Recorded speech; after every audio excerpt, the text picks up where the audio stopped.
Hey everyone, welcome in. Ready to go deep on relationships. Always ready sounds fascinating. Today we're diving into chapter 5 from Queen's Code.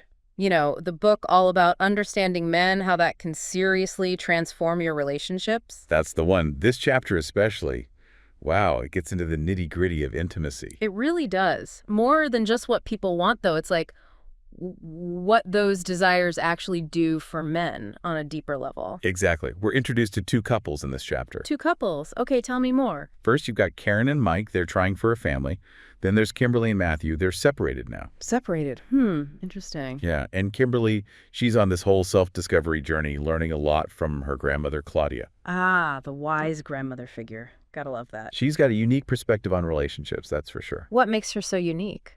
Well, Claudia comes from, like, this long line of women, and they all studied men, relationships, the whole thing, passed down through generations. Whoa, that's pretty cool. Like their own secret society of relationship experts. Kind of, yeah. Makes you think these insights have been tested and refined over time, right? Makes them even more intriguing, for sure. So how does this chapter start off? It jumps right in with a conversation. Karen, Mike, and Kimberly are all talking. Claudia's kind of guiding them. Okay, what are they talking about?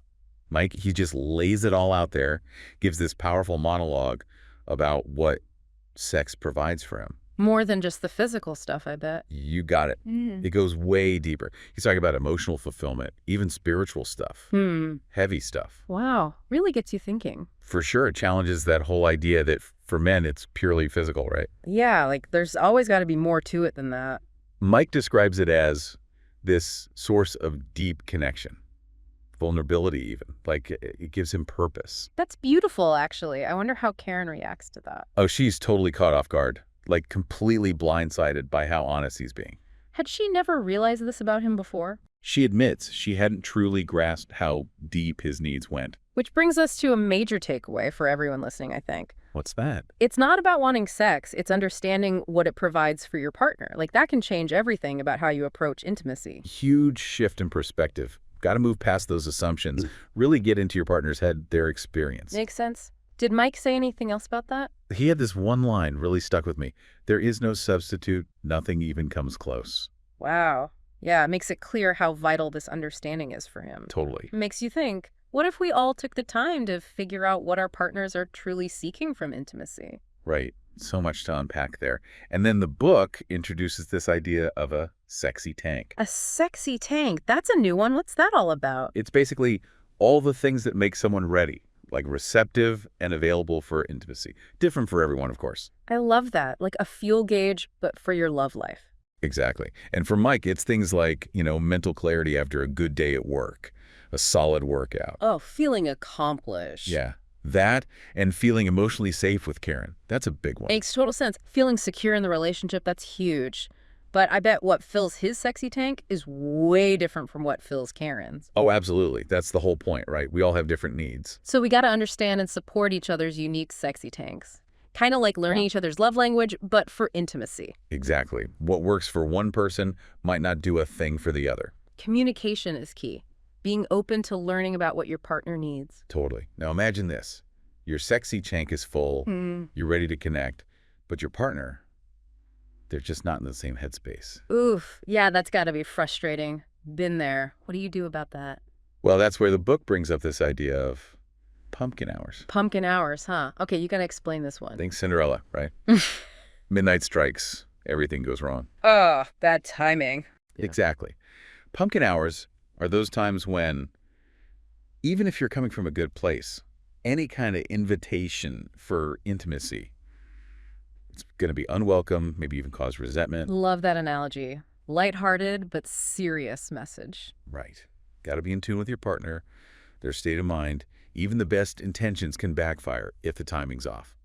So true. Didn't Mike and Karen have some issues with this? Big time. Miscommunication galore when it came to Karen's signals for intimacy. What happened? Mike totally missed her cues. Thought she was just being friendly, nothing more. Oh no, that's classic. Happens all the time in relationships, though. All the time. That's why clear communication is so crucial. Don't assume your partner just knows what you want. Easier said than done, though. We think we're being obvious, but... Nope. Often anything but. And these kind of mix-ups, over time, they chip away at the connection. trust erodes. Like speaking different languages sometimes. So how do we get on the same page? How do we spark that desire in a way both partners understand? Well, the book gets kind of fun here.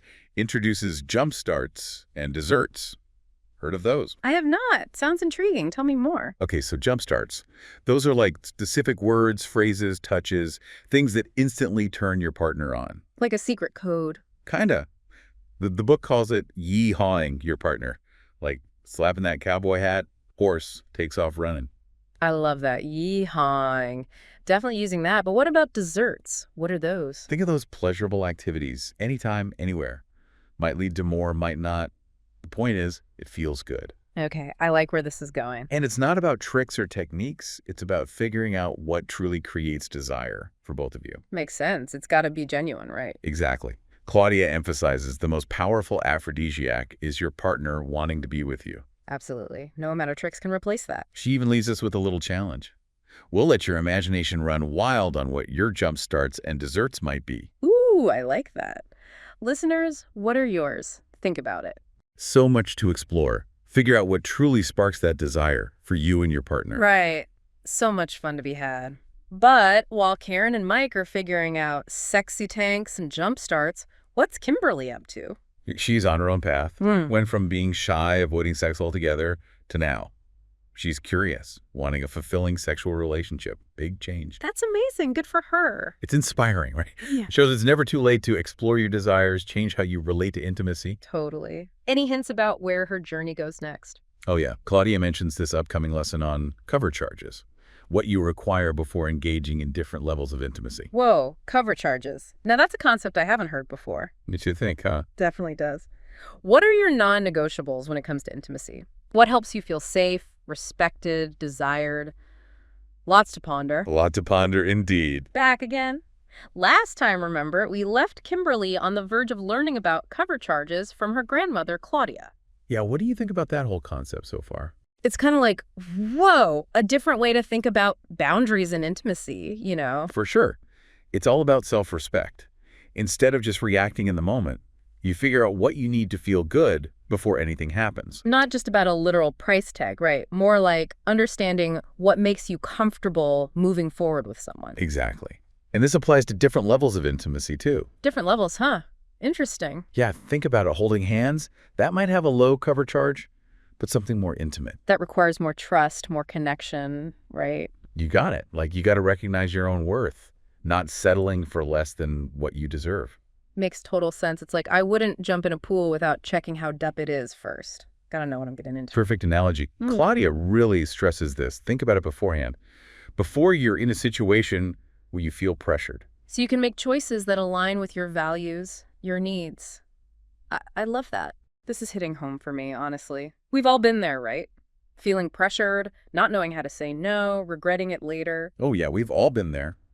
Knowing your cover charges could be so empowering in those moments, though. Seriously, no more regret. You're honoring your own intuition. Claudia even mentioned sometimes we get these yuck reactions and we brush them off, like, oh, I'm being unreasonable. There. But if you've already thought about your cover charges, it's easier to trust that gut feeling. Just say no when something feels off. So much easier to stand your ground when you know what your limits are. But how does this actually work in real life? I mean, Kimberly's not going to whip out a list on a date, right? Probably not. But she's encouraged to think it through. What are her boundaries? What does she need for different levels of intimacy? And she needs to communicate those cover charges to her partner, right? Exactly. No more hoping they'll magically figure it out. Just be upfront about it. Saves everyone a lot of heartache and misunderstanding down the line. Totally. And wouldn't you know it, Kimberly has a date coming up. Oh. With who? Jack. Remember him? Yeah. Raoul's friend. They're going out Saturday night. This will be interesting. Think she can put all this into practice. Well, the thing is, she finds herself feeling surprisingly comfortable with Jack. Really? Even though he's not her usual type. Not at all. But she's more honest with him than she's been with any other guy. Maybe that's the key. Stepping outside her comfort zone, allowing her to be more authentically herself. Claudia actually suggests that's a good sign. When you connect on a deeper level, not just physical, you're more likely to be truthful, you know? Show your true colors. I like that. Sounds like Kimberly's figuring out a whole new way of relating to men. It does. So while she's getting ready for that date, remember Karen and Mike? Oh, yeah, they're still working on that homework Claudia gave them, right? Yep. Desserts and Yeah. jump starts, the whole shebang.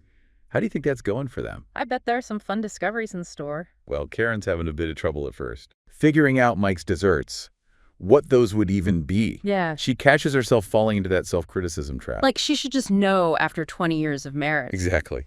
But then she remembers Claudia's advice. Regret, okay, recrimination, off limits. Yeah, beating yourself up doesn't help anyone. So Karen shifts her focus. Let's explore this new territory with Mike Wright. Love that attitude.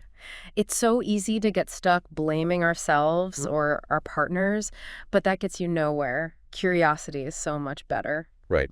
And it turns out Mike's dessert is actually pretty simple. What is it? He loves giving Karen massages, enjoys the physical touch, the caring aspect, No, that's so sweet. Genuine act of love and connection. and Karen realizes receiving that pleasure actually provides something for Mike too, Oh, how so? fulfills his need to give, to care for her. So it's not selfish to receive. Not at all. Yeah. In this case, it's love and generosity on both sides. Beautiful. What about jump starts? Did they figure those out? Oh yeah, they had a playful little back and forth. Turns out, just a simple phrase, "I'm horny," that does it for both of them. Huh. See, I knew there'd be some fun discoveries. They're really opening up to each other, being playful. And that makes their intimacy more authentic, more exciting. They're embracing those desires, communicating clearly. Great for both of them. For sure. But while they're enjoying that, Kimberly has a bit of a realization herself. Oh, what's that? She's thinking about her past, how she used to avoid sex altogether. And she wonders, did that lead to a huge miscommunication with Matthew, her ex? How so? Remember Claudia's story? Her aunt and uncle, the uncle's just being affectionate, cuddling. Yeah. But it was misinterpreted as a sexual advance. Yeah, I remember that. Kimberly's like, wait a minute, maybe that happened in my marriage too. So her fear of intimacy caused her to misinterpret Matthew's loving gestures. That's heartbreaking. Think of all the missed connections, the hurt feelings. Exactly. It's a reminder to be aware of our own baggage, how it affects our relationships. Our past can really sabotage what we want most if we're not careful. It sounds like Kimberly's starting to break free from that pattern, though. Exploring her desires, setting boundaries, being more open. It's a beautiful thing to see. So inspiring. But we're running short on time for this part. What's coming up in part 3? In part 3, we're going deep on Claudia and Bert's relationship. They've been married for over 50 years, and they're still so in love. Amazing. Can't wait to hear their insights. Plus, we'll find out how Kimberly's date with Jack goes. Does she navigate all these new intimacy concepts with grace and confidence? Ooh, the suspense. Can't wait to find out. We're back. Final part of our Queen's Code Deep Dive, Chapter 5. Can't wait to hear how Kimberly's date went. And Claudia and Bert, 50 years of marriage, still so in love. I'm ready for all their wisdom. What strikes me about them is how they really live out these principles we've been talking about, open communication, adapting to each other, understanding those deep needs. It's like they've got the secret formula for lasting intimacy. Right. So first things first, Kimberly. Did she actually bring up those cover charges on her date with Jack? Spill the tea. I gotta know. Well, she doesn't use the term exactly, but she shows she's aware of her boundaries, willing to communicate her needs, which is huge. Okay, I'm hooked. Walk me through how it all went down. The date starts off, Jack's complimenting Kimberly. He noticed her transformation, says she's more feminine now, but also, more potent. Oh, more potent. I like that. He's totally smitten, you can tell. And Kimberly, she's feeling it too. Drawn to him in a way she didn't expect. See, embracing your femininity, it doesn't weaken you. It makes you even more magnetic. Totally. And Kimberly, remembering all that wisdom from Claudia, she decides to be honest with Jack. Tells him about her past, how she used to avoid intimacy. Brave of her opening up like that, especially to someone you're dating. Can be scary to admit your mistakes, It is. But Jack, he's understanding. He wants to learn more, hear about her experiences. That creates such a sense of safety, right? When someone meets your vulnerability with curiosity, not judgment. Exactly. It builds trust. So as the date goes on, Kimberly gets more and more comfortable with Jack. What are you talking about? Soccer, their families. Kimberly even shares about her self-discovery journey. At one point, she tells him something pretty personal about her mom, how she had a real aversion to men. Wow, she's really letting him see her. Looks like Claudia's advice about authenticity is working. Totally. And Jack, he's genuinely interested, listening, asking questions, supportive. but not trying to fix anything. Mutual respect, admiration.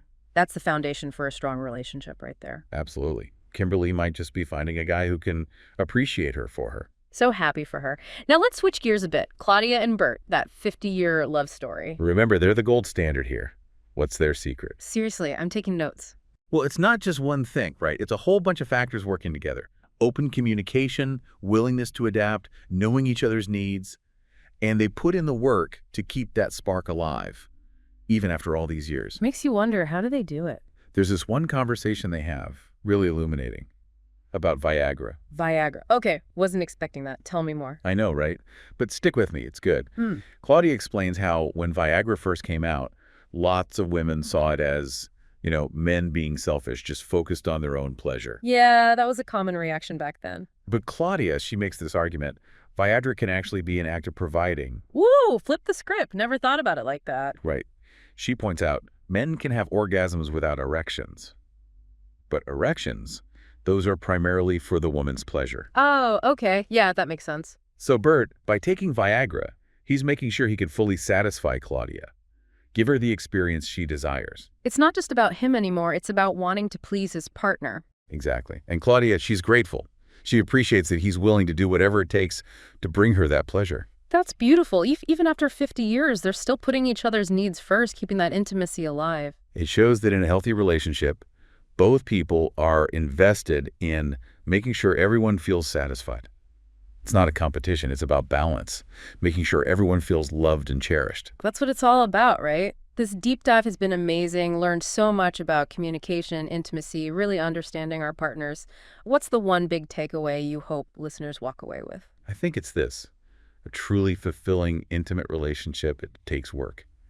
Conscious effort, honesty, that willingness to grow together, it's not always easy, but the rewards, they're beyond measure. Kind of said it better myself. So, listeners, if you want to deepen your own relationships, take some inspiration from Queen's Code. Explore those sexy tanks, pumpkin hours, those cover charges.